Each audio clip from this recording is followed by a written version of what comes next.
We now have the next layer in the potential criminality upon criminality upon criminality, which is a report from ProPublica that Donald Trump paid off witnesses in his criminal cases, either through promotions or suspicious contracts or raises. It is really an extraordinary, extraordinary situation. We will link to the ProPublica investigation. Multiple Trump witnesses have received significant financial benefits from his businesses and campaign. This is a very serious investigation.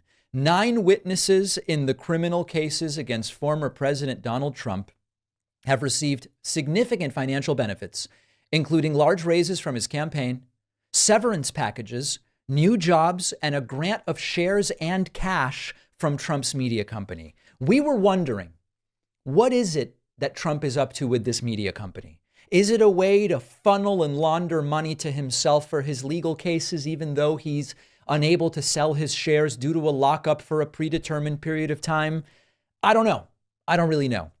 Well, it appears as though one of the ways Trump's media company that recently went public is being used is as a way to funnel money to witnesses. The benefits have flowed from Trump's businesses and campaign committees, according to a ProPublica analysis of public disclosures, court records, and securities filings. One campaign aide had his average monthly pay double from $26,000 to $53,000 a month. There you go.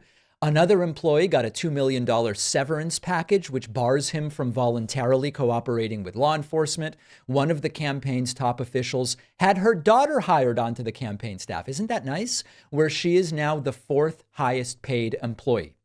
The ProPublica piece goes on to say these pay increases and other benefits came at delicate moments in the legal proceedings against Trump. One aide was given a plum position on the board of Trump's social media company, for example, got the seat after he was subpoenaed, but before he testified. Obviously, any normal person would say the whole point here is give goodies for preferential behavior with regard to these trials. You can't voluntarily go and provide information, force them to subpoena you, or just remember who you work for when you answer the questions, and maybe you don't remember a lot more than you otherwise would.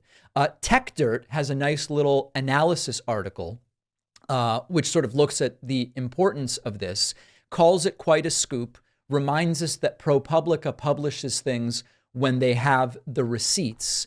And of course, is the reality that this is yet another way in which Donald Trump is potentially trying to influence the outcome of his criminal cases. Now, Trump's legal team has responded to this investigation by saying, we're going to sue for defamation.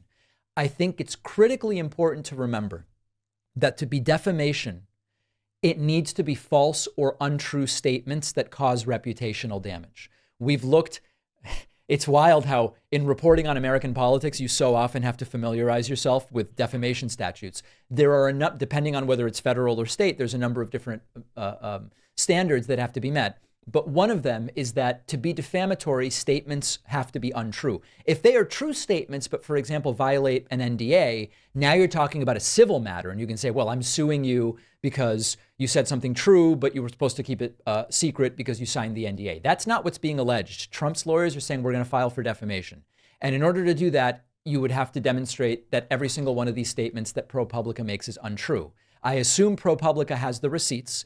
If the truth causes reputational damage, well, it just kind of sucks, but it should. If it is true that Donald Trump is giving sweetheart deals, raises, stock grants, and whatever to people that are or potentially will be involved in testifying in his criminal trials, and that causes reputational damage to Trump, then that is Trump's wrongdoing, and that is not going to lead to a successful defamation lawsuit. Discovery for such a lawsuit, by the way, would be very fun. And a lot of this really relates to the same reason that Trump didn't get under oath.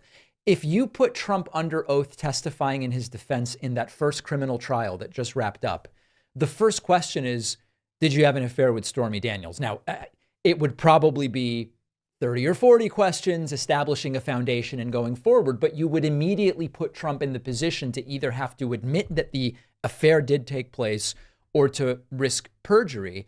And that's a lot of why this defamation suit that Trump's lawyers are saying will go forward isn't going to happen. This is typical Trump. Everybody is a pawn. The voters or the potential voters are pawns when Trump needs them. Donate to me, vote for me, come out and support me at the courthouse or riot for me or whatever. And then he doesn't care. He grew up trying to remain isolated from these folks. All of a sudden, it changes very quickly. And it's the same thing when it comes to these witnesses. Hey, can we give them some money just so they'll do what's best for me? Good. Oh, now there's an investigation and this could be a problem. It's all defamation. It's all lies, whatever. Trump's prism through which every decision is made is what's good for me. That informs the audio recording played at the trial where Trump was saying to Michael Cohen, cash, right? Cash. And Michael Cohen goes, no. It's all about what is best for Trump. And these are very serious allegations. An excellent, excellent piece of investigative reporting here by ProPublica, and we will follow it up. I love my Helix sleep mattress. I've been sleeping on Helix mattresses for years now, which is why I asked them to be a sponsor. You actually take their famous sleep quiz, takes just a few minutes to answer questions about your sleep preferences, body type, sleep position, whether you have back pain, and Helix will match you with a mattress that's perfect for you, which is really unique and helpful because a lot of people don't know where to start when buying a mattress. I certainly didn't. Their newest collection of mattresses, called Helix Elite, come with a built-in Glaciotex layer to keep you cool at night, an extra layer of foam for pressure relief, and thousands of extra microcoils for best-in-class support and durability. All of their mattresses ship right to your door, totally free. They come with a 10 or 15-year warranty, and you get 100 nights to decide if you like it. Right now, for a limited time, Helix is offering up to 30% off all mattress orders and 2 free pillows. It's the biggest discount they've ever offered. Go to helixsleep.com/Pacman. The link is in the description.